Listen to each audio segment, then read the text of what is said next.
Hi guys, gue Jasper. So it's been months since I upload my last videos.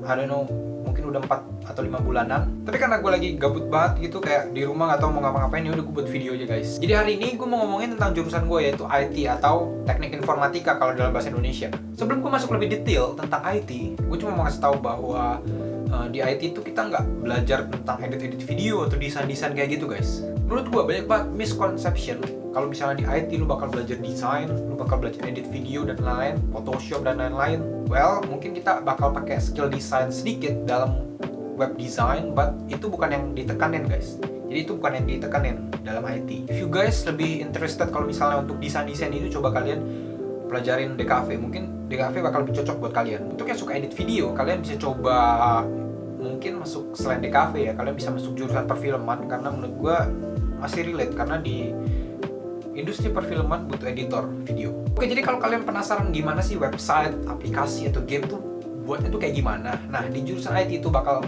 lebih dibahas lebih detail tentang hal-hal kayak gitu. Di jurusan ini ada satu hal yang menurut gue sangat-sangat penting, yaitu logika. Menurut gue logika itu sangat dipakai dalam programming. Nah, apa itu programming? Menurut gue, dalam bahasa simpelnya dan di bahasa real life-nya, programming itu kayak cara yang dilakukan manusia buat nge-solve problemnya atau misalnya ngeringanin bebannya dia dengan bantuan komputer. Gue ambil contoh simpel aja, kalkulator. Kita kasih contoh aja, 2 kali 2 sama 4. Kita bisa tahu dong, 4 itu kayak dalam milisecond kita udah tahu lah hasil 4. Begitu juga di kalkulator, 2 kali 2 langsung 4 kan. Nah, dalam case ini kalian bisa mengimbangi kecepatan kalkulator karena kalian sudah hafal di luar kepala 2 kali 2 itu 4 kayak. Karena itu kayak perkalian dasar banget. Tapi coba bayangin kalau misalnya ada angka perkalian kayak gini. Coba kalian ngitung manual hasilnya berapa.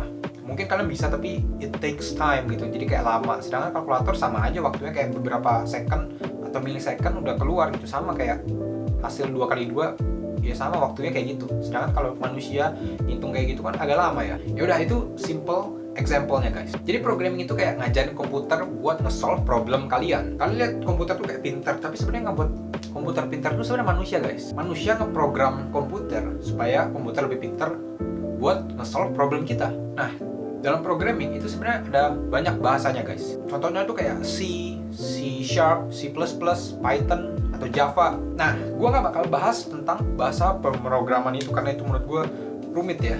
Dan gue juga belum terlalu ngerti guys. Padahal udah 2 tahun. Tapi gue cuma mau kasih tahu kalau intinya itu sama guys. Kalau misalnya kalian ngerti logika, kalian ngerti algoritma, kalian bisa nge-solve problem itu lewat berbagai macam bahasa pemrograman. Nah, apa itu algoritma? Nah, algoritma tuh simpelnya tuh kayak cara-cara yang dilakukan untuk nge-solve problem tersebut sesuai step by step dan mudah dimengerti. Jadi mungkin kayak resep makanan guys. Jadi kayak resep makanan kan ada step-stepnya tuh. Dan habis kita ngikutin step-stepnya, akhirnya kita bisa dapat outputnya, yaitu makanan yang kita pengen buat. Nah, ada juga yang namanya coding. Coding itu menurut gue itu kayak nerjemahin algoritma itu ke bahasa-bahasa pemrograman tertentu. Mungkin contoh simpelnya kayak gini. Jadi ada satu resep makanan dalam bahasa Inggris. Gue nganggap bahasa Inggris itu sebagai algoritmanya deh, karena bahasa Inggris kan bahasa internasional ya. Nah, misalnya ada orang Indo, terus dia mau buat resep itu, tapi dia nggak ngerti bahasanya. Nah, ada penerjemah atau translator yang ngubah dari bahasa Inggris ke bahasa Indonesia supaya bisa di ngertiin. Kalau kayak gitu kan orang Indonesia ngerti itu bahasanya, jadi dia bisa ngelakuin semuanya sampai dia bisa dapetin makanan yang dia mau buat. Beda lagi kalau misalnya ada orang Spanyol, jadi bahasa Inggris bakal diubah jadi bahasa Spanyol. Tapi guys, coba lihat persamanya. Hasil yang diperoleh itu sama guys, makanannya itu sama, jadi outputnya itu sama. Nah, proses coding itu mungkin kayak gitulah simpelnya. Nah, kalian harus tahu nggak atau harus bisa nggak sih coding atau programming sebelum kalian kuliah? Jawabannya adalah enggak. Karena kalau kalian udah bisa juga, ngapain kalian kuliah, ya nggak? Gue juga ngeliat kalau sekarang ini kita tuh belum terlalu ngedalamin IT dalam SMA kita ya, kayak SMP SMA kita atau SMK gue nggak tahu ya, mungkin udah ada jurusan, tapi SMP SMA menurut gue belum terlalu menjurus ke IT. Di SMA mungkin ada pelajaran TIK, tapi gue ngerasa itu kayak kurang banget gitu guys. Dulu di sekolah gue juga ada sih ngajarin simple gitu, kayak nampilin kata kayak di website gitu guys, tapi kayak udah kata aja, nggak ada desain gitu, cuma dikasih warna, udah kayak gitu doang. Terus ada tulisannya Hello World. For your information, Hello World itu dipakai kalau misalnya kita baru belajar bahasa pemrograman terbaru yang pernah kita pelajarin. Jadi gue nggak tahu kenapa, tapi biasanya kayak gitu, pakai Hello World. Terus pas itu gue ngerjain tugas di TIK pas gue SMA itu pakai Notepad. Soalnya itu gue pas TIK belajar cuma kayak Excel atau Word gitu. Sisanya main game. Jadi santai aja kalau misalnya kalian nggak bisa coding, nggak bisa programming sebelum kalian masuk jurusan IT. Gue juga sempat takut sih nggak bisa nih pas kuliah, gue gimana nih, kan gue nggak ngerti ya. Terus tapi ya udah santai aja. Lagian teman-teman gue atau gue juga bahkan sampai sekarang udah mau 2 tahun hampir, kebanyakan belum terlalu ngerti guys untuk coding atau programming, karena emang susah menurut gue dan teman-teman gue. At least kalian ngerti dulu deh istilah-istilahnya.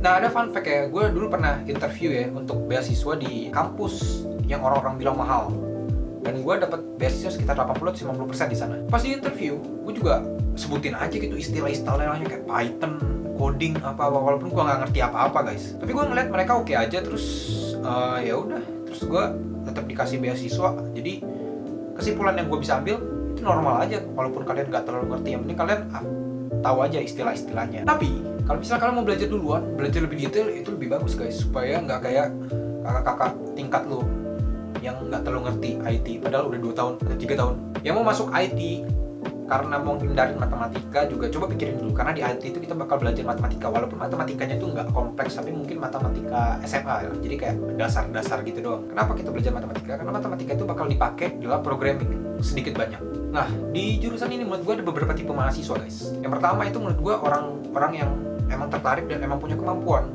di bidang ini, IT. Mereka tuh kayak, waduh, tiada hari tanpa coding guys. Jadi kayak, wah, coding terus. Mereka tuh kayak bahagia banget ngeliat laptop kayak coding gitu. Coding ngeliat laptop, terus gue sih nggak kuat ya, jujur aja kalau masuk tipe ini gue nggak kuat. Mereka tuh bisa ngulik tiap hari gitu. Emang bagus sih, rasa ingin tahu yang tinggi. Cuma emang gue kurang cocok aja kalau untuk masuk ke tipe ini. Yang kedua itu adalah orang-orang yang masuk IT karena prospeknya bagus. Gak bisa dipungkirin, prospek kerja atau prospek karir dari jurusan ini itu bagus banget. Coba lu pada lihat aja, sekarang semuanya serba online, semuanya serba teknologi. Tapi meskipun banyak ya karir-karir baru yang terbuka karena IT, tapi ingat guys, banyak saingan juga guys dari jurusan-jurusan lain yang murtad ke IT. Dan juga ingat guys, tipe yang pertama tadi yang tiap hari coding itu, otomatis mereka punya kemampuan lebih guys, jadi saingannya juga banyak. Contoh pekerjaan yang bisa diambil dari jurusan IT setelah kalian lulus itu sebenarnya banyak, cuma gue nggak bahas di video ini karena bakal lama. Dan ya udah, video lain aja biar gue bisa nambah video lebih banyak. Yang ketiga itu tuh kayak mahasiswa yang ngelir aja gitu loh guys. Ya udah, mereka ini kayak nggak terlalu tertarik, tapi bukan berarti nilainya jelek. Ada juga yang ngerjain tugas, ngerjain kuis bagus, tapi kayak ya udah, jalanin aja dulu. Kalau gue pribadi mungkin maksudnya ke tipe kedua dan ketiga. Gue ngerasa bahwa di IT ini bakal punya peluang yang bagus banget, tapi ya udah di kampus gue ngalir aja gitu. Tapi bukan berarti nilai lu jelek guys. Kalau lu nilai jelek terus lu retake mulu, ya lulus lu lama guys. Tapi ya udah, maksudnya nggak usah kayak yang pertama ngulik terus tiap hari, tapi pasti nilai kalian nggak jelek. Oke? Sekarang juga gue dan teman-teman gue lagi di posisi bingung tentang karir gue atau karir mereka atau karir kita semua. Kayak, aduh, cocok nggak? IT itu cocok nggak buat kita? Gitu. Ada juga yang merasa bahwa salah jurusan dan lain-lain. Tapi masalah itu gue bahas di video lainnya lagi, supaya video gue nambah lagi guys. Yaudah, itu intinya guys. Jadi gue video ini cuma kayak ngasih tahu dasar aja guys ke kalian, supaya kalian juga nggak kaget lah istilahnya. Jadi kayak, oh dasarnya kayak gini, oh gue bakal belajar kayak gini. Udah, itu aja. Kalau misalnya kalian mau tanya lebih detail lagi, coba kalian bisa searching di internet, website gitu, atau misalnya kalian bisa komen di bawah. Siapa tahu gue bisa jawab. Tapi gue nggak janji gue bisa jawab. Tapi kalau bisa gue jawab, ya gue jawab. Udah, itu aja videonya. Kalau misalnya kalian terbantu, coba like, komen, subscribe.